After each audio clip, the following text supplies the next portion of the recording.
اللهم صل على سيدنا محمد یا رب صل وسلم. بسم اللہ الرحمن الرحیم. آج انشاءاللہ میں 10ویں پارے کا رکوع نمبر 7 اور سورہ توبہ کا رکوع نمبر 12 شروع کروں گا. اعوذ باللہ من الشیطان الرجیم. بسم اللہ الرحمن الرحیم. حسب معمول اس رکوع کا سب سے پہلے لفظی ترجمہ مختصر گرامر کے ساتھ، پھر انشاءاللہ اس کی تفسیر. عفا اللہ عنک. عفا یعفو، عفواً کا معنی معاف کرنا. عفا اللہ عنک، اللہ معاف کر دے عنک آپ کو. عفا کے بعد عن آتا ہے، جیسے ہم دعا مانگتے ہیں نا، اللہم عفو واعف عنا واغفر لنا وارحمنا، تو عن آتا ہے اس کے بعد. اس کا معنی ہوتا ہے اعفو عنا، ہمیں معاف کر دے. تو عفا اللہ عنک، اللہ آپ کو معاف کر دے. لما اذنت لہم، لما کا معنی کیوں، اصل میں تھا لما. اذنت، اذین یأذن، اجازت دینا، اذن دینا. لما اذنت لہم، آپ نے ان کو یعنی منافقین کو اجازت کیوں دی. حتی یتبین لک الذین صدقوا، یہاں تک کہ یتبین واضح ہو جاتے، لکا آپ کے لیے، الذین صدقوا وہ لوگ جو سچے ہیں، وتعلم الکاذبین اور آپ جان لیتے جھوٹوں کو بھی. جب تک سچے اور جھوٹوں کا فرق نہ ہو جاتا آپ نے ان کو اجازت کیوں دی. لا یستأذنک، اذین یأذن، اذنن کا معنی اجازت دینا، اور استأذن یستأذن یستخرج کی طرح اس کا معنی اجازت لینا. لا یستأذنک، آپ سے اجازت نہیں مانگیں گے، الذین وہ لوگ، یؤمنون باللہ والیوم الآخر جو اللہ پر اور آخرت پر ایمان رکھتے ہیں. کس بات کی اجازت نہیں مانگیں گے؟ ان یجاہدوا باموالہم، کہ وہ جہاد کریں اپنے مالوں کے ساتھ، وانفسہم اور اپنی جان کے ساتھ. یعنی اس بارے میں وہ آپ سے پیچھے رہنے کی اجازت مانگیں گے ہی نہیں. واللہ علیم بالمتقین، اور اللہ پرہیزگاروں کو خوب جانتا ہے. انما، آپ سے تو صرف یعنی بے شک صرف، یستأذنک اجازت مانگیں گے آپ سے، الذین وہ لوگ، لا یؤمنون باللہ والیوم الآخر جو اللہ پر اور آخرت پر ایمان نہیں رکھتے. وارتابت قلوبہم، ارتابت اصل میں تھا ارتیبت، ریب سے نکلا ہے. قرآن میں آتا ہے نا پہلا پارے میں، لا ریب فیہ، اس کتاب میں کوئی شک نہیں ہے. تو ریب کا معنی شک، تو ارتابت اصل میں تھا ارتیاب، افتعال کی طرح ریب سے نکلا ہے ارتیاب، شک کرنا. تو ارتابت تھا ارتیبت، افتعالت اکتسبت کی طرح، تو ارتیبت کو پڑھا جاتا ہے ارتابت. تو ارتیبت یعنی ریب سے نکلا ہے نا، ارتیبت، ارتابت پڑھا جاتا ہے اس کو. تو قرآن کہہ رہا ہے وارتابت قلوبہم، اور ان کے دل شک میں ہیں، فہم فی ریبہم، پس یہ اپنے شک میں یترددون، تردد میں پڑے ہوئے ہیں، پتہ ہی نہیں چل رہا ان کو حق کیا ہے باطل کیا ہے. تو یترددون تردد سے نکلا ہے تفاعل. وَلَوْ أَرَادُوا الْخُرُوجَ، اگر یہ لوگ ارادہ کرتے خروج نکلنے کا، لَأَعَدُّوا اصل میں تھا أَعْدَدُوا أَكْرَمُوا کی طرح، اس کا معنی تیاری کرنا. قرآن میں ہے نا أَعِدُّوا لَهُم مَّا اسْتَطَعْتُم مِّن قُوَّةٍ، پیچھے گزر چکا ہے. لَأَعَدُّوا تو یہ تیار، لام تاکید کے لیے، لَأَعَدُّوا لَهُ تو یہ تیاری کرتے اس نکلنے کے لیے. عدہ ایک تیاری، عدہ تیاری کو کہتے ہیں. ولیکن لیکن، کرہ اللہ اللہ نے ناپسند سمجھا، انبعاثہم ان کا اٹھنا، ان کا نکلنا. بعث سے نکلا ہے، بعثت کہتے ہیں نا کسی کو بھیجنا اٹھانا. ہم کہتے ہیں نا نبی صلی اللہ علیہ وسلم کو اللہ نے مبعوث کیا ہے، بھیجا ہے، کھڑا کیا ہے ایک کام کے لیے، دین کی تبلیغ کے لیے. تو بعثت اسی سے ہے. تو انبعاث باب انفعال، جیسے انصراف، انصرف ینصرف، تو انبعاث کا معنی اٹھنا. اللہ نے ان کے اٹھنے کو یعنی ان کے نکلنے کو ناپسند کیا. فثبتہم، پس اللہ نے ان کو بٹھا دیا. ثبت یثبت تثبیتا کا معنی کسی کو جمع دینا اپنی جگہ پہ، اللہ نے ان کو بٹھا دیا. وقیل اور ان سے کہا گیا، اقعدوا بیٹھ جاؤ، مع القاعدین بیٹھنے والوں کے ساتھ. یہاں بیٹھنے والوں سے مراد ہے معذورین، جو پیچھے بیٹھ جاتے ہیں انہی کے ساتھ بیٹھے رہو تم بھی. لو خرجوا فیکم، اگر یہ لوگ نکلتے، فیکم تم میں، یعنی اگر یہ تمہارے ساتھ اس تبوک کی جنگ میں نکل جاتے، ما زادوکم، تو نہیں بڑھاتے تم کو، زیادہ یزیدو کا معنی بڑھانا، اضافہ کرنا، نہیں بڑھاتے تم کو، الا خبالہ، مگر فساد کے اعتبار سے۔ کیا مطلب؟ تم میں فساد ہی پیدا کرنا تھا انہوں نے۔ وَلَأَوْضَعُوا خِلَالَكُمْ، خلال کا معنی بیچ، اوضع یہ وضع سے نکلا ہے، وضع کا معنی رکھنا نا، تو اوضعوا خلالکم یہ ایک محاورے کے طور پر استعمال ہوتا ہے، یعنی تمہارے بیچ میں یہ چلتے۔ کیسے چلتے؟ یبغونکم، تلاش کرتے تم میں، الفتنہ، فتنہ، یعنی تم میں فتنہ تلاش کر رہے ہوتے کہ کہاں فتنہ پھیلا سکتے ہم، کہاں ہمیں موقع ملے گا تو ہم فتنے کو ہوا دیں گے۔ تو اس طرح سے تمہارے اندر یہ بیچ، خلال کا معنی تمہارے بیچوں بیچ یہ اس طرح سے فساد میں چاہتے ہوئے گھومتے۔ یبغو یبغیون سے، بغا یبغی کا معنی تلاش کرنا۔ سورہ یہ جو 5واں پارہ کے شروع میں آیا ہے نا کہ ان تبتغوا باموالکم، نکاح کرو، ان تبتغوا باموالکم، اس طور پہ کہ تم تلاش کر رہے ہو اپنے مال کے ذریعے۔ ابتغاء وجہ اللہ بھی لفظ آتا ہے قرآن میں کہ اللہ کے چہرے کو تلاش کرنے کے لیے، اللہ کی رضا کو تلاش کرنے کے لیے۔ تو یبغون کا معنی تلاش کرنا۔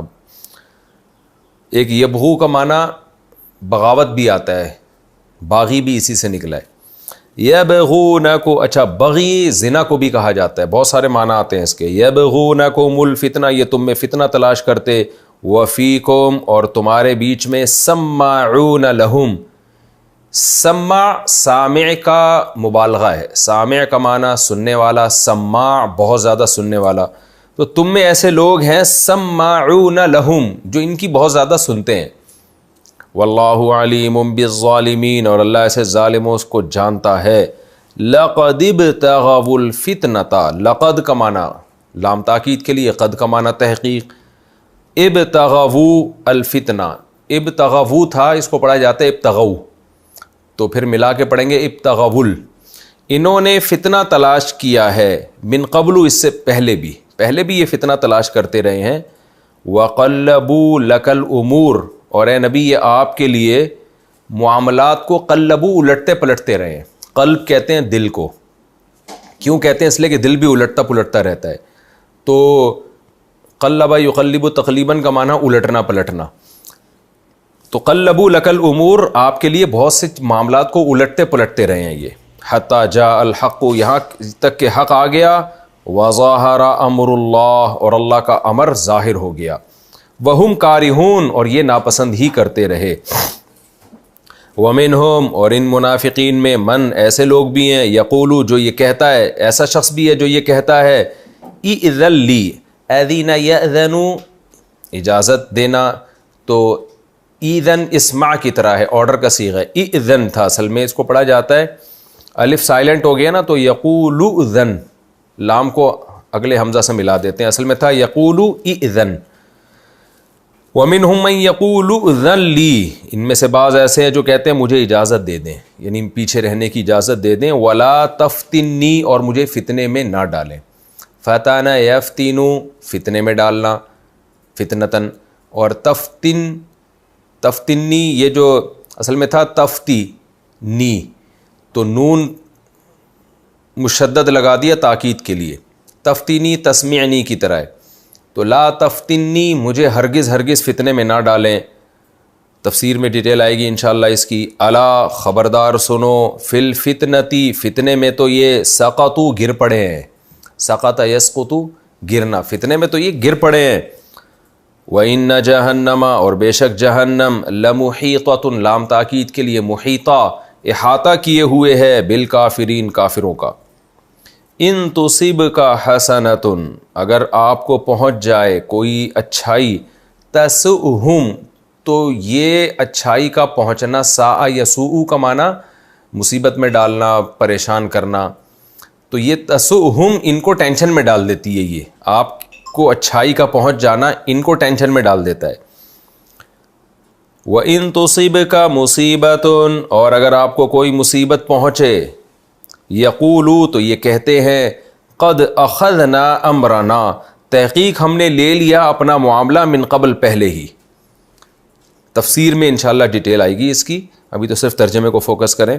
ہم تو اپنا معاملہ پہلے ہی لے چکے ہیں، یعنی جو ہم نے کرنا تھا وہ تو ہم نے پہلے ہی کر لیا ہے. وَيَتَوَلَّوْا، اور یہ پیٹ پھیر کے نکلتے ہیں. وَهُمْ فَرِحُونَ، اور یہ اترا رہے ہوتے ہیں. فرح یفرح کا معنی خوش ہونا بھی آتا ہے، اترانا بھی آتا ہے. قل، اے نبی ان سے کہہ دیجئے، لن یصیبنا، ہرگز نہیں پہنچتی ہمیں الا ما، مگر وہی مصیبت کتب اللہ لنا، جو اللہ نے ہمارے لیے لکھ دی ہے. ہوا مولانا، وہ ہمارا دوست ہے، مددگار ہے. وعلی اللہ فلیتوکل المتوکلون، اور اللہ ہی پر چاہیے کہ توکل کریں مؤمنون، ایمان والے. قل، اے نبی ان سے کہہ دیجئے، هل تربصون بنا، تربص انتظار کو کہتے ہیں. سورہ بقرہ میں آیا تھا نا کہ تربص اربعۃ اشہر، جن عورتوں کے شوہر مر جائیں تو وہ 4 مہینے 10 دن تربص کریں، اپنے آپ کو روکیں، انتظار کریں. تو تربص کا معنی انتظار کرنا. قل هل تربصون بنا، اے نبی آپ کہہ دیجئے کہ کیا تم انتظار کر رہے ہو. یہاں کیا کا معنی ہوگا؟ نہیں کے معنی میں. حل کے بعد جب الا آتا ہے نا تو حل نفی کے معنی میں ہوتا ہے. حل تربصون بنا، تم نہیں انتظار کر رہے ہمارے ساتھ، الا مگر احدی الحسنیین، حسنہ یہ اچھائی کو کہتے ہیں. حسنیین 2 اچھائیاں، احدا کا معنی دونوں میں سے ایک، تو 2 اچھائیوں میں سے ایک کا تم انتظار کر رہے ہو ہمارے حق میں. وَنَحْنُ نَتَرَبَّصُ بِكُمْ، اور ہم انتظار کر رہے ہیں تمہارے بارے میں. کیا انتظار کر رہے ہیں؟ أَن يُصِيبَكُمُ اللَّهُ، کہ اللہ تمہیں پہنچائے گا، بِعَذَابٍ، ایک عذاب، من عندہ، اپنی طرف سے، او بِأَيْدِينَا، یا ہمارے ہاتھوں سے. فَتَرَبَّصُوا، پس تم بھی انتظار کرو. إِنَّا مَعَكُمْ مُتَرَبِّصُونَ، ہم بھی تمہارے ساتھ انتظار کر رہے ہیں. قل، اے نبی ان کو کہہ دیجئے، انفقوا طوعا او کرہن، خرچ کرو طوعا خوشی کے ساتھ، او کرہن یا پریشانی کے ساتھ، یعنی جبرن خرچ کرو یا خوشی کے ساتھ خرچ کرو. لن یتقبل منکم، ہرگز تمہاری طرف سے قبول نہیں کیا جائے گا. تقبل یعنی قبول نہیں کیا جائے گا وہ صدقہ. انکم کنتم، بے شک تم ہو، قوما فاسقین، اللہ کی حدود کو کراس کرنے والے لوگ. فاسق کا معنی ہوتا ہے حدود کراس کرنے والا. وما منعہم، اور نہیں روکا ان کو، ان تقبل منہم، یعنی اس بات سے نہیں روکا کہ ان سے قبول کیا جائے، نفقاتہم، ان کے صدقوں کو. نفقہ خرچ کرنے کو کہتے ہیں، نفقات اس کی جمع، یعنی یہ جو صدقے وغیرہ خرچ کریں گے تو ان خرچ کرنے سے کی قبولیت کے قبول کرنے سے نہیں روکا ان کو، الا مگر اس بات نے، انہم، کہ یہ لوگ کفروا باللہ و برسولہ، انہوں نے اللہ اس کے رسول کا انکار کیا. یعنی اللہ اس کے رسول کے انکار کرنا ایک ایسا جرم ہے کہ اس جرم کے علاوہ کسی اور چیز نے ان کے صدقوں کو قبول کرنے سے نہیں روکا. یہی جرم ہے جس کی وجہ سے ان کے صدقے قبول کرنے سے روکے جا رہے ہیں، صدقے قبول نہیں کیے جا رہے. ولا یاتون الصلاۃ، اور نہیں آتے یہ لوگ نماز میں، الا مگر، وہم کسالى، یہ سستی کی حالت میں ہوتے ہیں. کسل عربی میں سستی کو کہتے ہیں، اور کسالہ جو سست لوگ ہوتے ہیں نا، جمع ہے یہ، ان کو کہا جاتا ہے. یہ سستی کی ساتھ نماز پڑھتے ہیں. ولا ينفقون الا وهم کارہون، اور یہ نہیں خرچ کرتے مگر اس حال میں کہ یہ ناپسند کر رہے ہوتے ہیں خرچ کرنے کو. فلا تعجبک اموالہم، اے مخاطب آپ کو تعجب میں نہ ڈالیں، اموالہم، ان کے مال، یعنی آپ ان کے مالوں سے متاثر نہ ہوں. فلا تعجبک اموالہم ولا اولادہم، اور نہ ان کی اولادیں آپ کو تعجب میں ڈالیں. انما یرید اللہ، اللہ تو صرف یہ چاہتا ہے، لیعذبہم، کہ ان کو عذاب دے، بہا، ان چیزوں کے ذریعے، یعنی مال اور اولاد کے ذریعے، فی الحیات الدنیا، دنیاوی زندگی میں بھی، وتزہق انفسہم، اور ان کی جانیں نکلیں، وہم کافرون، اس حال میں کہ یہ کافر ہوں، یعنی ان کی روحیں جب نکلیں تو یہ کفر پر ہی ہوں. یہ اس لیے اللہ نے ان کو اس سب کچھ دیا ہے. وَيَحْلِفُونَ بِاللَّهِ، اور یہ لوگ حلف اٹھاتے ہیں، قسمیں اٹھاتے ہیں اللہ کی، اِنَّهُمْ لَمِنْكُمْ، کہ بے شک یہ لوگ، منکم، آپ میں سے ہیں، لام تاکید کے لیے کہ یہ آپ ہی میں سے ہیں. یہ لوگ قسمیں اٹھاتے ہیں. وَمَا هُمْ مِنْكُمْ، یہ لوگ آپ میں سے نہیں ہیں. وَلَكِنَّهُمْ لیکن یہ لوگ قوم ایسی قوم ہے یفرقون جو گھبرا رہے ہیں. فریقہ یفرقو فراقن اس کا معنی ہوتا ہے گھبرانا, پریشان ہونا. تو یہ گھبراتے ہیں, خوف زدہ ہیں, اس وجہ سے یہ کہتے ہیں کہ ہم آپ میں سے ہیں. لَوْ يَجِدُونَ مَلْجَأً اگر یہ پائیں, وجد یجدو وجدانن کئی بار آ چکا ہے, اگر یہ لوگ پا لیں ملجأن کوئی پناہ گاہ, ملجا پناہ گاہ کو کہتے ہیں, او مغاراتن یا کہیں گھسنے کی جگہ. غار یغورو کا معنی ہوتا ہے کہیں گھس جانا, تو غار کو بھی غار شاید اسی وجہ سے کہتے ہوں کہ لوگ اس میں گھس جاتے ہیں. تو مغارات جو مغارتن کی جمع مغارات, کہیں بھی گھسنے کی, چھپ کے بیٹھنے کی جگہ ان کو اگر مل جائے. او مدخلن یا کہیں بھی داخل ہونے کی جگہ مل جائے. او مدخلن, مدخلن بھی ادتخال سے نکلا ہے, اصل میں تھا مدتخلن, مکتسبن کی طرح تو پڑھا جاتا ہے مدخلن, کہیں بھی داخل ہونے کی, کہیں کوئی گھس بیٹھنے کی جگہ مل جائے ان کو. تو ولو الیہ, لام تاکید کے لیے, ولو الیہ تو یہ اس طرف, ولو بھاگ جائیں. وہم یجمحون تو یہ ادھر چل جاتے, جمع یجمحو کا معنی چلے جانا. ومنہم اور ان میں سے بعض ایسے ہیں, من یلمزو کا جو آپ کو طعنہ دیتے ہیں, لمز یلمزو لمزن کا معنی طعنہ دینا, فی الصدقات صدقوں کے بارے میں. فَإِن پس اگر اعطوا منہا, اعطوا اصل میں تھا اعطیو, اگر ان کو ان صدقوں میں سے دیا جائے, رضو تو یہ راضی ہو جاتے ہیں.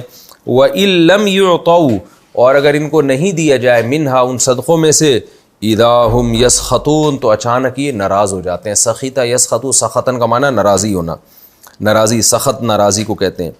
وَلَوْ أَنَّهُمْ رَضُوا اور اگر یہ لوگ راضی ہو جاتے, ما اس چیز پر, آتاہم اللہ ورسولہ جو اللہ اس کے رسول نے ان کو دی. وقالوا اور یہ یوں زبان سے کہتے, حسبنا اللہ, اللہ ہمیں کافی ہے. سیؤتینا اللہ من فضلہ عن قریب اللہ ہمیں اپنے فضل سے دے دے گا. ورسولہ اور رسول بھی دیں گے.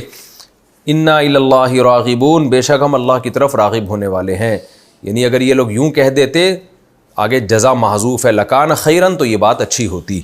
یہ جناب اس رکوع کا لفظی ترجمہ مختصر گرامر کے ساتھ مکمل ہوا. اب ہم انشاءاللہ اس کی تفسیر کی طرف چلتے ہیں. تھوڑا سا لمبا رکوع ہے لیکن دلچسپ رکوع ہے. یہ رکوع نمبر 7 اور 12 میں ہم چل رہے ہیں. آپ کو پتہ ہے غزوہ تبوک پر بیان چل رہا ہے, تفسیر ساری غزوہ تبوک سے متعلق ہے. تو غزوہ تبوک میں نے جیسے عرض کیا تھا کہ منافقین نے بہت بہانے کیے تھے, تو بہت زیادہ اس میں منافقین کا تذکرہ ہے, اور اس پورے رکوع میں منافقین ہی سے متعلق بات ہے. تو سب سے پہلے تو رسول اللہ صلی اللہ علیہ وسلم کو تنبیہ کی گئی کہ غزوہ تبوک کے موقع پہ جب منافقین آپ کے پاس آئے اور جھوٹے عذر پیش کیے, تو آپ سب کو اجازت کیوں دیتے چلے گئے کہ بھئی ٹھیک ہے, کسی منافق نے کچھ کہا, کسی نے کچھ کہا, آپ نے کہا ٹھیک ہے, آپ نے ان کے ظاہر کو لیا, باطن کو اللہ پہ چھوڑ دیا. تو قرآن سب سے پہلے تو آپ صلی اللہ علیہ وسلم کو تنبیہ کر رہا ہے کہ یہ بہترین موقع تھا منافق اور مخلص کو پہچاننے کا. جو آپ کے ساتھ جاتا وہ مخلص ہوتا, جو پیچھے رہ جاتا وہ منافق ہوتا. تو گویا کہ آپ نے ایک بہترین چانس مس کر دیا. اپنوں اور غیروں میں فرق کرنے کے لیے آپ کے پاس ایک بہترین موقع تھا. ساری دنیا دیکھ لیتی, کیونکہ نبی صلی اللہ علیہ وسلم جب ان کا عذر سنتے اور پھر یہ تجزیہ کرتے کہ یہ عذر صحیح ہے بھی یا نہیں ہے, اس تجزیے کے بعد آپ فیصلہ کرتے کہ بھئی تمہارا عذر قابل قبول نہیں ہے, تو منافق نے تو پھر بھی نہیں جانا تھا. لیکن ساری دنیا کے سامنے واضح تو ہو جاتا نا کہ یہ نبی کے مخالف ہیں اور نبی کے حکم کو نہیں مان رہے. اب کیا ہوا ہے کہ آپ نے ان کو کہا کہ ان کا عذر سنا اور بغیر تحقیق کے اس عذر کو آپ نے درست مان کے ان کو اجازت دے دی کہ ٹھیک ہے تم تبوک میں نہ جاؤ. تو ان کو ایک بہانہ مل گیا. اب کوئی ان کو تانا بھی نہیں دے سکتا, کوئی تانا دے گا تو وہ کہے گا کہ وہ کہیں گے دیکھو ہمیں تو نبی نے پرمیشن دی ہے. تو یہ آپ کے پاس ایک بہترین موقع تھا جو آپ نے مس کر دیا. اسی پر قرآن نے رسول اللہ صلی اللہ علیہ وسلم کو تنبیہ کی ہے.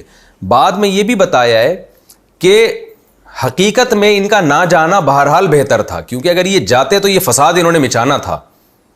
وہ تو اللہ کے علم میں یہ بات تھی کہ یہ نہ جانا ان کا جانے سے بہتر ہے. جانے کے بعد انہوں نے فساد مچانا تھا, وہ فساد کیا تھا وہ آگے آ رہا ہے. لیکن آپ کو تو بہرحال یہ آپ کے پاس تو ایک موقع تھا کہ منافق اور مخلص کو ایک دوسرے سے جدا کرنے کا، کیونکہ اتنی سخت لڑائی تھی اس میں، تو وہی لوگ جائیں گے جو اللہ اس کے رسول پر ایمان رکھتے ہیں۔ تو قرآن نے تنبیہ کی، لیکن تنبیہ کا انداز قرآن کا ایسا ہے کہ پہلے قرآن نے یہ بتا دیا عفا اللہ عنک، اللہ آپ کو معاف کرے۔ یہ جو جملہ ہے نا، اس کے دو مطلب ہو سکتے ہیں، ایک تو یہ ماضی کا صیغہ بھی ہو سکتا ہے عفا اللہ عنک، اللہ نے آپ کو معاف کر دیا، تو پھر اس آیت کی تفسیر یوں ہوگی کہ ہم جو اے نبی آپ کو آگے تنبیہ کر رہے ہیں، تو آپ اس میں آپ پریشان نہ ہو کہ کوئی اللہ آپ کو سزا دے گا، بلکہ یہ تو ہم پہلے اطلاع دے رہے ہیں کہ اللہ نے معاف بہرحال آپ کو کر دیا ہے اس مسٹیک پر جو آپ سے ہوئی ہے۔ تو یہ اللہ تعالیٰ کی رحمت ہے پیغمبر صلی اللہ علیہ وسلم پر کہ یہ بہت اعلیٰ انداز ہوتا ہے کہ کسی کو غلطی بتانے سے پہلے آپ یہ اطلاع دے دیں کہ ہم معاف آپ کو پہلے ہی کر چکے ہیں، کہیں ایسا نہ ہو کہ وہ ٹینشن میں آ جائے، مشکل میں آ جائے، تو یہ اللہ کی رحمت ہے۔ اور اگر دوسرا مطلب اس کا یہ ہو عفا اللہ عنک کا ایک مطلب یہ بھی ہوتا ہے کہ اللہ آپ کو معاف کرے، یہ جملہ دعائیہ ہے، تو اللہ تو ظاہر ہے دعا نہیں کرتا نا، تو ایک محاورے کے طور پر ہے کہ یہ سامنے والے کی تعظیم کے لیے یہ جملہ کہا جاتا ہے، جیسے ہم صحابہ کے بارے میں کہتے ہیں رضی اللہ عنہ، اللہ ان سے راضی ہو جائے، تو اسی طرح عرب میں عفا اللہ عنک یہ جملہ کہا جاتا تھا کہ اللہ تمہیں معاف کرے، تم سے یہ مسٹیک ہوئی ہے لیکن ہم چاہتے یہی ہیں کہ اللہ آپ کو معاف کر دے۔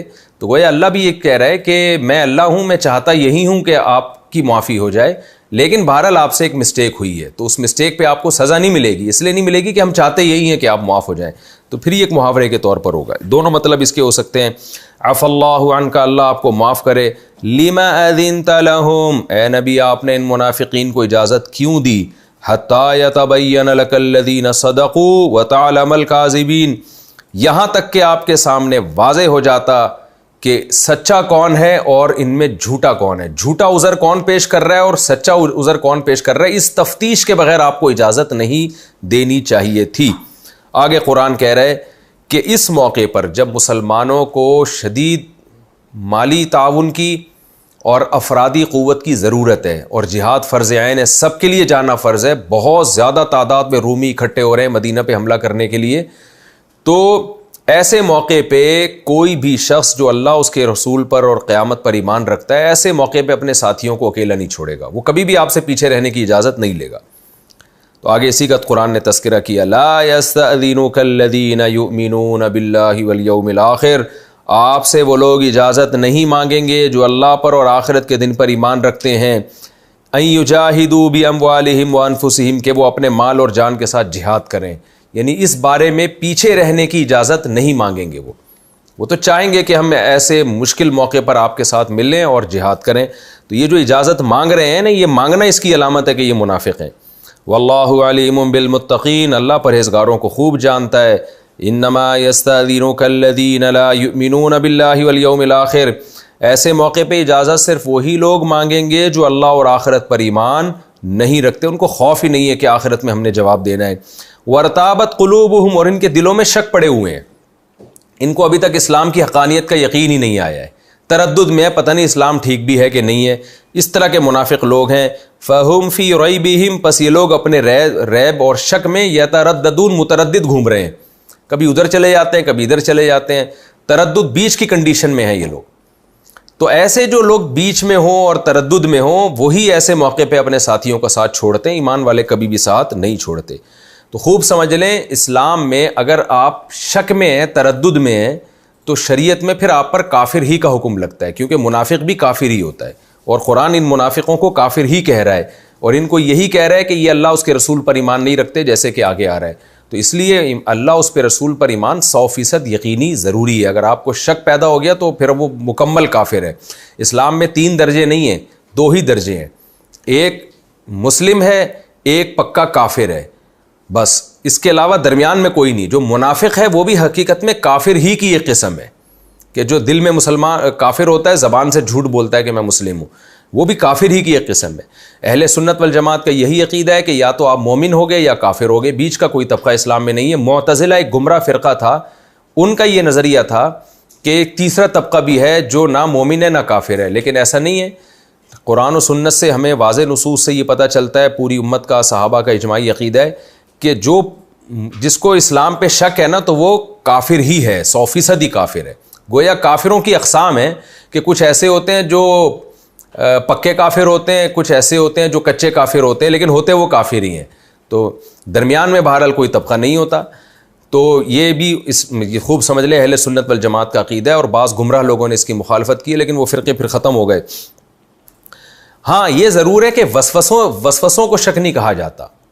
بعض دفعہ انسان پکا مومن ہوتا ہے لیکن اسلام کے بارے میں وسوسے آنا شروع ہو جاتے ہیں, تو اس سے کافر نہیں ہوتا, بلکہ یہ وسوسے آ رہے ہیں اور اس پہ آپ کو پریشانی ہو رہی ہے تو حدیث میں آتا ہے یہ پریشانی عین ایمان کی علامت ہے, کیونکہ اگر آپ حقیقت میں شک پیدا ہوتا تو پھر آپ کو اس وسوسوں پہ پریشانی نہ ہوتی بلکہ آپ اس پہ خوش ہوتے. اس کی تفصیل کا بھی موقع نہیں ہے, میں پہلے کئی بار بیان کر چکا ہوں. یہ جو بار بار خامخواہ کے وسوسے شک اور شبہے آ رہے ہوتے ہیں, بعض دفعہ شیطان حملے کر رہا ہوتا ہے, یہ وسوسے ہوتے ہیں, ان کو شک نہیں کہا جاتا. یہاں جو شک ہے یہ وہ پکا شک ہے کہ اسلام کی حقانیت کا بھی ان کو یقین ہی نہیں ہے. تو اللہ کہتے ہیں کہ ان کے دل شک میں پڑے ہوئے ہیں, ان کو یقین ہی نہیں ہے اسلام کی حقانیت کا. کبھی کبھار تھوڑا وہم پیدا ہوتا ہے کہ شاید اسلام سچا ہو, تو یہ جو اس تردد کی کنڈیشن میں ہوگا وہی ایسے آزمائش کے موقع پہ اے نبی آپ سے اجازت مانگے گا.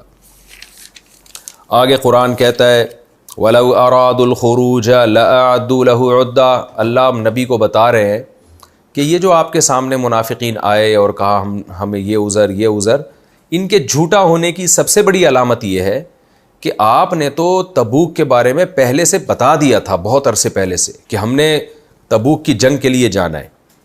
میں نے عرض کیا تھا نا غزوہ تبوک وہ لڑائی ہے جس میں نبی نے بہت پہلے سے صحابہ کو بتا دیا, جبکہ آپ صلی اللہ علیہ وسلم کی عادت نہیں تھی. جنگ کے موقع پہ آپ اس کو خفیہ رکھتے تھے تاکہ دشمن کو اطلاع نہ پہنچ جائے. لیکن تبوک میں چونکہ بہت لمبا سفر تھا اس لیے نبی نے پہلے سے بتا دیا تاکہ سب تیاری کر لیں.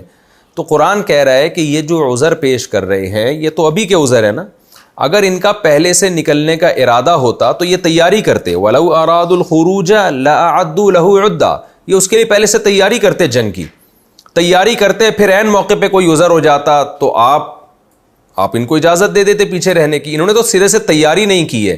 یہ اس کی علامت ہے کہ ان کا پہلے سے ہی جانے کا پروگرام تھا ہی نہیں.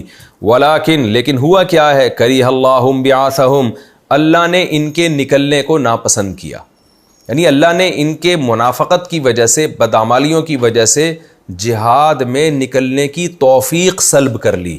اللہ چاہتا ہی نہیں تھا یہ کمبخت لوگ جہاد میں نکلیں اور ان کو اللہ کی راہ میں لڑنے کی فضیلت حاصل ہو.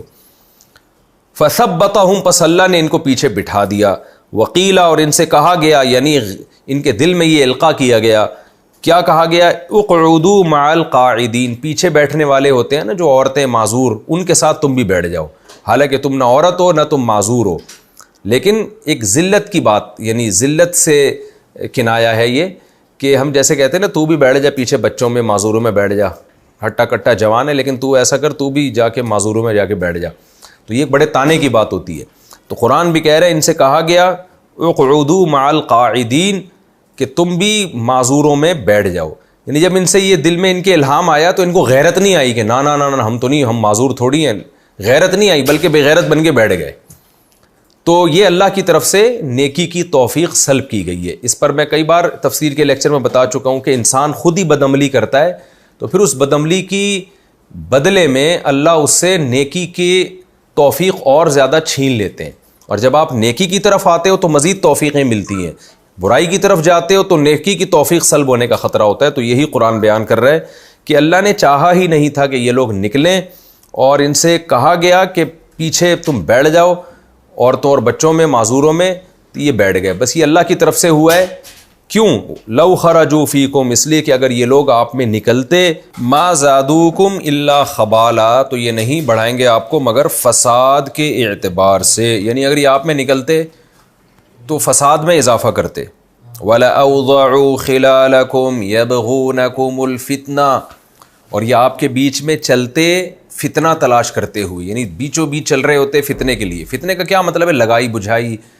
جیسے ایسے موقع پہ عادت ہوتی ہے نا, بعض لوگ حوصلہ افزائی کر رہے ہوتے ہیں کہ بھئی مشکل جنگ تو ہے لیکن ہم سب نے مل کے لڑنا ہے اور اس میں اللہ کی مدد ہوگی ہمارے ساتھ, پیغمبر بھی تو ہمارے ساتھ ہیں. یہ وہ لوگ, اس طرح کی باتیں کرنے والے وہ لوگ ہوتے ہیں جو فتنہ ختم کر رہے ہوتے ہیں. اور کچھ فسادی ہوتے ہیں جو الٹی باتیں کر رہے ہوتے ہیں. بھائی اتنا لمبا سفر ہے یار, یہ کون سا طریقہ ہے بھائی, اتنی گرمیوں میں, ابھی تو ہم غزوہ اس سے صلح حدیبیہ سے فارغ ہوئے تھے, پھر بنو قریظہ کی لڑائی ہو گئی, پھر جناب غزوہ حنین ہو گئی، پھر فتح مکہ ہو گیا، یہ کیا لڑتے ہی رہیں گے ساری زندگی، اس طرح کی باتیں. اس سے کیا ہوتا ہے؟ فتنہ پیدا ہوتا ہے، لوگوں کے حوصلے ٹوٹتے ہیں. اور پھر اور فسادی باتیں کرنا کہ ہم نے تو یہاں تک دیکھا ہے سفر میں بعض لوگ جو فسادی ہوتے ہیں نا، کھانے پر بھی تبصرے کر رہے ہوتے ہیں، یار یہ کھانے میں مرچیں زیادہ ڈال دیتے ہیں، کھانے میں مرچیں کم کر دیتے ہیں، یہ کیا پکایا ہے. تو معاشرے میں اس طرح کے لوگ ہمیشہ ہوتے ہیں. تو اللہ کہہ رہے ہیں یہ لوگ بھی فتنہ فساد پھیلاتے ہیں. وفیکم سماعون لہم، اور تم میں کچھ لوگ ایسے ہیں جو ان کی بات خوب شوق سے سنتے ہیں، غور سے. یعنی کچھ مخلص لوگ ہیں لیکن وہ مضبوط نہیں ہوتے، وہ سنی سنائی باتوں سے فتنے میں مبتلا ہوتے ہیں. جو مضبوط لوگ ہوتے ہیں نا، وہ کیا کرتے ہیں کہ بھئی جو اس طرح کی فتنوں کی باتیں کر رہے ہیں سننا ہی نہیں ہے. لیکن کچھ لوگ کیا ہوتے ہیں، غور سے سننا شروع کر دیتے ہیں. سادہ لوگ ہوتے ہیں، ان میں اتنے میچور نہیں ہوتے، تو وہ ان کی باتوں سے متاثر ہو جاتے ہیں اور ان کے حوصلے ٹوٹتے ہیں. تو اللہ فرماتے ہیں تم میں ایسے لوگ ہیں جو ان کی باتیں سن لیتے. واللہ علیم بالظالمین، اللہ ایسے ظالموں سے خوب واقف ہے. لقد ابتغوا الفتنة من قبل، اللہ کہتے ہیں دیکھو ہم جو کہہ رہے ہیں یہ نکلتے تو فتنے کا ذریعہ بنتے، تو یہ ماضی بھی اس پر گواہ ہے. لقد ابتغوا الفتنة من قبل، انہوں نے اس سے پہلے بھی تو فتنے تلاش کیے نا. غزوہ احد میں دیکھ لو، بدر میں دیکھ لو، ان کا ماضی بتاتا ہے. احد میں کیا ہوا تھا؟ پورا ایک فریق عین لڑائی کے میدان سے الگ ہو کے چلا گیا. لڑائی کے میدان میں پہنچنے سے پہلے ایک فریق منافقین کا الگ ہو گیا کہ یہ تو جہاد تھوڑی، یہ تو خودکشی ہے. تو ایسے موقع پہ کتنی یعنی حوصلہ شکنی ہوتی ہے. تو اللہ کہتے ہیں یہ لوگ تو پہلے بھی فتنہ تلاش کرتے رہے ہیں. وَقَلَّبُوا لَكَ الْأُمُورَ، اور آپ کے لیے معاملات کو الٹتے پلٹتے رہے ہیں. الٹنے پلٹنے کا مطلب ہے کہ فساد مچانا، حق کو باطل کر کے باطل کو حق کر کے پیش کرنا، سب الٹا پلٹا کرتے رہے ہیں. یہ لوگ ساری بنی بنائی ترتیب کو بگاڑنے کی کوشش میں لگے رہے ہیں. حتیٰ جاء الحق، یہاں تک کہ حق آ گیا اور اللہ کا حکم ظاہر ہو گیا. وہم کارہون، اور یہ ناپسند ہی کرتے رہے. یعنی ان کے فتنوں کا اثر کچھ بھی نہیں ہوا، حق غالب ہوا اور اللہ کا جو حکم تھا وہ ظاہر بھی ہو گیا. کیا حکم؟ کہ مسلمانوں کو فتح ہوگی، مکہ فتح ہو گیا بالآخر. اور یہ ناپسند ہی کرتے رہے کہ یہ ہو کیا رہا ہے، ہماری ساری کوششیں رائے گاں کیوں جا رہی ہیں. تو اللہ کہتے ہیں ان کی کوششیں رائے گاں گئیں تو اب بھی رائے گاں جائیں گی انشاءاللہ. وَمِنْهُمْ مَنْ يَقُولُ ائْذَن لِّي وَلَا تَفْتِنِّي، ان میں سے ایسے لوگ بھی ہیں جو یہ کہتے ہیں کہ ہمیں آپ اجازت دے دیں اور ہمیں فتنے میں نہ ڈالیں. یہ جد ابن قیس نامی ایک پکا منافق تھا، اس نے یہ الفاظ کہے تھے. وہ کیا الفاظ تھے کہ جب رومیوں سے لڑائی تھی، اور رومی انگریز ہیں، یہ ظاہر ہے گورے چٹے ہوتے تھے اس دور میں بھی، تو اس نے یہ کہا تھا کہ ان کی عورتیں اتنی خوبصورت ہیں، اتنے سفید کلر کی عورتیں ہیں، تو اے نبی صلی اللہ علیہ وسلم میں جب وہاں جاؤں گا تو میں بد نظری میں مبتلا ہو سکتا ہوں، خدا نخواستہ زنا میں مبتلا ہو سکتا ہوں، تو اس لیے مجھے آپ فتنے میں نہ ڈالیں. یعنی گویا اس نے اپنا امیج بہت اچھا غزوہ تبوک سے بھاگنے کا نا ایک بہت اچھا بہانہ تراشا تھا کہ میں دینی جذبے کی وجہ سے نہیں جا رہا، کیونکہ میں اگر گیا اور عورتوں پہ میری نظر پڑی، رومیوں کی عورتیں حسینہ ہیں، تو میں عشق میں مبتلا ہو گیا، بد نظری میں مبتلا ہو گیا، خدا نخواستہ زنا میں مبتلا ہو گیا، تو میرے دل میں گویا آخرت کا اتنا خوف ہے کہ بھائی میں تو فتنے میں پڑ جاؤں گا، تو اس لیے آپ مجھے گھر بیٹھنے کی اجازت دیں. تو چونکہ جھوٹ بول رہا تھا، ایک برائی سے بچنا اس کا مقصد نہیں تھا، اس کا مقصد تھا غزوہ تبوک سے جان چھڑانا. تو اس کا بھی قرآن نے تذکرہ کیا، ایک ایک کی پول پٹیاں قرآن نے کھولی. وَمِنْهُمْ مَنْ يَقُولُ، ان میں سے بعض آ کے کہتے ہیں ائذن لی، ہمیں پیچھے رہنے کی اجازت دے دیں، وَلَا تَفْتِنِّی، ہمیں فتنے میں نہ ڈالیں، یعنی عورتوں کے فتنے میں. أَلَا فِي الْفِتْنَةِ سَقَطُوا، اے نبی فتنے میں تو یہ پڑ چکے ہیں. یعنی جہاد بھی تو اللہ کا حکم ہے، اور ایسے موقع پہ اپنے ساتھیوں کا ساتھ چھوڑ دینا یہ بہت بڑا فتنہ ہے جس میں یہ پڑ چکا ہے. اب یہ جو کہہ رہا ہے نا کہ میں آخرت کے خوف سے نہیں جا رہا، جہنم سے بچنے کے لیے نہیں جا رہا، تو جہنم میں تو پڑ گیا ہے یہ، کیونکہ ایسے موقع پہ جھوٹے بہانے تراش کر کے اس نے اپنے ساتھیوں کا یعنی صحابہ کرام کا ساتھ چھوڑا ہے. وَإِنَّ جَهَنَّمَ لَمُحِيطَةٌ بِالْكَافِرِينَ، اور بے شک جہنم کافروں کا احاطہ کیے ہوئے، جہنم سے ہی بچ نہیں سکتا. إِن تُصِبْكَ حَسَنَةٌ تَسُؤْهُمْ، اے نبی یہ لوگ آپ کے خیر خواہ نہیں ہیں، یہ جو پیچھے رہنے کے بہانے تراش رہے ہیں یہ آپ کے خیر خواہ نہیں ہیں. ان کی حالت یہ ہے کہ جب بھی آپ کو کوئی اچھائی پہنچے، یعنی فتح پہنچے، مال غنیمت پہنچے، تسوہم، تو اس فتح سے ان کو ٹینشن ہوتی ہے. وَإِن تُصِبْكَ مُصِيبَةٌ، اور جب کوئی مصیبت پہنچے، جنگ میں شکست ہو جائے جیسے حنین میں، احد میں ہوئی، اور زخم پہنچ جائیں آپ کو، تو یقولو، تو یہ جواب میں کیا کہتے ہیں جب اطلاع آتی ہے نا کہ مسلمانوں کو شکست ہوئی، بہت شہید ہو گئے، بہت زخمی ہو گئے، تو پتہ ہے کیا کہتے ہیں؟ کہتے ہیں قد اخذنا امرنا من قبل، ہم نے تو اپنا معاملہ پہلے ہی کلیئر کر لیا ہے، پہلے ہی اپنا معاملہ اپنے ہاتھ میں رکھا ہے۔ اخذنا کا معنی لے لیا ہے ہم نے معاملہ اپنا، اخذ کا معنی پکڑنا کسی چیز کو، یعنی ہم نے تو شکر ہے مسلمانوں کے مشورے پر پہلے ہی عمل نہیں کیا، ہم نے تو اپنے ہی معاملے پر کو اپنے ہاتھ میں رکھا ہے، اور وہ یہ تھا کہ ہم نہیں جائیں گے۔ تو دیکھو ہم نہیں گئے، ہم زخمی اور شہید ہونے سے بچ گئے، قتل ہونے سے بچ گئے، اور مسلمانوں نے بیڑا غرق کر دیا اپنا، تو ہم تو پہلے ہی بچ کے رہے اور اس مصیبت سے اللہ نے ہمیں بچا لیا۔ تو یہ یوں کہتے تھے وَيَتَوَلَّوْا، اور یہ پیٹھ پھیر کے جاتے ہیں، وَهُمْ فَرِحُونَ، اور بڑی خوشی منا رہے ہوتے ہیں کہ مسلمانوں کو زخم پہنچ گئے، ہم دیکھو اپنے گھر میں آرام سے بچے ہوئے ہیں۔ تو اے نبی آپ ان کو جواب میں کہہ دیجئے قُلْ لَن يُصِيبَنَا إِلَّا مَا كَتَبَ اللَّهُ لَنَا، ہمیں جو جنگ میں شکست ہوتی ہے یا ہم زخمی ہوتے ہیں یا نقصان ہوتا ہے تو ہمیں نہیں پہنچتی مگر وہ مصیبت جو ہمارے رب نے ہمارے لیے لکھ دی ہے، اللہ نے لکھ دی ہے۔ تو اللہ ظاہر ہے ہمارا برا تھوڑی سوچتا ہے، اس نے ہماری خیر خواہی کے لیے مصیبت لکھی ہے، تو اس مصیبت پہ تم خوش ہو رہے ہو اور اس پہ خوش ہو رہے کہ تم اس مصیبت سے بچ گئے۔ تو ہمیں جو مصیبت پہنچتی ہے وہ مصیبت ہے جو اللہ نے ہمارے لیے لکھ دی ہے۔ ہوا مولانا، وہ ہمارا دوست ہے، دوست کے لیے بری چیز نہیں لکھتا۔ وعلی اللہ فلیتوکل المؤمنون، اور ایمان والوں کو تو چاہیے وہ اللہ ہی پر اعتماد کریں۔ تو ہم تو اللہ پر اعتماد کرتے ہیں، جو مصیبت پہنچ جائے کوئی بات نہیں، اس میں ہماری خیر ہے، لیکن تمہارا معاملہ کیا ہے؟ قل هل تربصون بنا، اے نبی آپ ان سے کہہ دیجئے کہ تم انتظار نہیں کر رہے ہمارے ساتھ الا احدى الحسنیین، دو اچھائیوں میں سے ایک کا۔ ہمارے بارے میں جو تم انتظار کر رہے ہو نا، یا تو ہمیں فتح ہوگی یا شکست ہوگی، تو دونوں اچھائیاں ہیں ہمارے حق میں، تو دونوں اچھائیوں میں سے ایک کے تم انتظار کر رہے ہو۔ یعنی تم جو یہ سمجھتے ہو کہ مسلمانوں کو شکست ہو جائے گی اور ان کو مصیبت پہنچے گی، تو یہ مصیبت نہیں ہے، یہ بھی حسنہ ہے، یہ بھی اچھائی ہے۔ کیوں؟ اس میں بھی یہ بھی ہمارے رب کی طرف سے پہنچی ہے، اس میں وہ ہمارے درجات بلند کرے گا، ہماری خطاؤں کو معاف کرے گا، اس کے بدلے میں ہمیں جنت دے گا۔ تو ہم دے دو اچھائیوں، اور اگر فتح ہو گئی تو یہ بھی ایک اچھائی ہے، دنیا میں بھی اللہ نے عزت دے دی، مال غنیمت دے دیا۔ تو تم جو ہمارے بارے میں انتظار کر رہے ہو نا کہ ہمارا فیوچر کیا ہے، تو ہمارا فیوچر تو واضح ہے، شکست ہے یا فتح ہے، دونوں میں اچھائی ہے، کیونکہ شکست ہے تو وہ بھی اللہ نے لکھی ہے، اور فتح ہے تو وہ بھی اللہ نے لکھی ہے، وہ تو واقعی اچھائی ہے۔ دونوں اچھائیوں میں سے ایک کا انتظار کر رہے ہو۔ وَنَحْنُ نَتَرَبَّصُ بِكُمْ، لیکن ہم جو تمہارے بارے میں انتظار کر رہے ہیں وہ برائی ہی برائی ہے، وہ اچھائی نہیں ہے۔ وہ برائی کیا ہے؟ أَن يُصِيبَكُمُ اللَّهُ بِعَذَابٍ مِّنْ عِنْدِهِ، کہ اللہ تمہیں دے گا اپنی طرف سے عذاب، پہنچائے گا اپنی طرف سے عذاب تمہارے کفر اور نفاق کی وجہ سے۔ کیونکہ تم جو ابھی اچھی کنڈیشن میں ہو تو کافر کا انجام بہرحال اچھا نہیں ہوتا، تو ہم انتظار کر رہے ہیں کہ اللہ خود سے تمہیں عذاب دیتا ہے، او بِأَيْدِينَا، یا ہمارے ہاتھوں سے تمہیں عذاب دیتا ہے۔ ہمارے ہاتھوں سے کیسے عذاب دے گا؟ اللہ بتا دے گا نبی کو کہ یہ پکے کافر ہیں، ان کے ساتھ اسی طرح جنگ ہونی چاہیے جس طرح عام کافروں کے ساتھ ہو رہی ہے۔ تو ہم انتظار کر رہے ہیں کہ ہمارے ہاتھوں اللہ تمہیں سزا دیتا ہے یا خود سے دیتا ہے۔ تو یہ دو برائیاں ہیں جن کا ہم انتظار کر رہے ہیں، اور تم جس برائی پہ خوش ہو رہے ہو ہمارے لیے وہ برائی نہیں ہے، وہ تو اچھائی ہے۔ فَتَرَبَّصُوا، پس تم انتظار کرو، اِنَّا مَعَكُمْ مُتَرَبِّصُونَ، ہم بھی تمہارے ساتھ انتظار کر رہے ہیں کہ تمہارا انجام کیا ہوتا ہے۔ قُلْ أَنفِقُوا طَوْعًا أَوْ كَرْهًا لَن يُتَقَبَّلَ مِنْكُمْ، اے نبی ان سے کہہ دیجئے تم خوشی سے یا مجبوری سے خرچ کرو، کسی بھی صورت میں تمہارا صدقہ اللہ کی طرف سے قبول نہیں کیا جائے گا۔ یہ بھی اسی نے کہا تھا، وہ جو جد ابن قیس تھا، اس نے کہا تھا کہ میں جاؤں گا تو وہاں عورتیں خوبصورت، میں فتنے میں مبتلا ہو جاؤں گا تو میں پیسے دے دیتا ہوں، چندہ دے دیتا ہوں جہاد میں خود نہیں جا سکتا۔ وہ مالدار آدمی تھا، اس کے لیے چندہ دینا کوئی مشکل نہیں تھا۔ تو قرآن نے کہا کہ تم خوشی سے دو یا مجبوری میں دو، تمہارا یہ چندہ قابل قبول نہیں ہے۔